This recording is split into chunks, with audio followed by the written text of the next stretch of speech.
তো বন্ধুরা, আমি পুজোয় কি কি শাড়ি কিনলাম তোমাদের সাথে একটু শেয়ার করছি।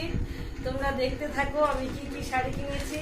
এগুলো ব্লাউজ কাটাতে দেয়া ছিল, তো সেই ননদের বাড়ি এসে শাড়িগুলো তোমাকে দেখাচ্ছি। ঠিক আছে, তোমাদেরকে দেখাচ্ছি। তো দেখো শাড়িগুলো দেখো। এইটা হচ্ছে বিষ্ণুপুরি সিল্ক, দামও বলে দেবো সব। তো এই শাড়িটা দেখো বন্ধুরা, এই যে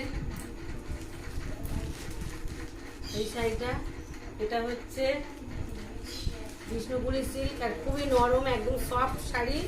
এটা হচ্ছে আমি সপ্তমীতে পরবো, সপ্তমীতে। ঠিক আছে, এই শাড়িটা সপ্তমীতে পরবো, এই রাখলাম। আর এইটা হচ্ছে দেখো বন্ধুরা, সবই রাজস্থান থেকেই কিনেছি, বারুইপুর রাজস্থান থেকেই সবই কেনা। আর এইটা হচ্ছে অষ্টমীতে পরবো বন্ধুরা। দেখো কেমন হয়েছে বলো, ভালো হয়েছে? এটা অষ্টমীতে পরবো। ঠিক আছে, এই হচ্ছে অষ্টমীর শাড়ি। আর এইটা হচ্ছে নবমীতে পরবো, এই শাড়িটা নবমীতে পরবো।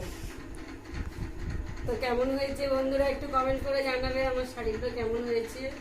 এটা নবমীতে পরবো। আর যেটা ষষ্ঠীতে পরে পুজো দেবো সেটা বাড়িতে আছে, সেটা আনা হয়নি, সেটা হচ্ছে আলমারির মধ্যে আছে, তোমাদেরকে পরে দেখাবো। তোমরা তো এমনি দেখতে পাবে ষষ্ঠীর দিনের শাড়িটা। আর এই নবমীর শাড়ি এইটা, অষ্টমীর শাড়ি এইটা, আর এটা হচ্ছে সপ্তমীর শাড়ি। আর হচ্ছে দশমীতে তো বড়দের শাড়ি লাল পাড়, সেটা তো সবাই জানো, কমন শাড়ি, সেটা হচ্ছে আলমারিতে আছে। তো এই টোটাল তিনটে। আর মেয়েদের জিনিসপত্রগুলো, মেয়েরা এই যে অষ্টমীতে পরবে বলে এই শাড়িটা কিনেছে, ছোট মেয়ে এই শাড়িটা কিনেছে অষ্টমীতে অঞ্জলি দেবে বলে এইটা। আর বড় মেয়ে এটা কিনেছে, এই যে। এবার ব্লাউজ পিস তো সব তো দিয়েছে, ব্লাউজ পিস সব কাটানো হয়ে গিয়েছে। তো তোমরা কমেন্ট করে জানাবে আমার শাড়িগুলো কেমন হয়েছে। তো আজ তাহলে রাখলাম, তো টাটা, বাই বাই।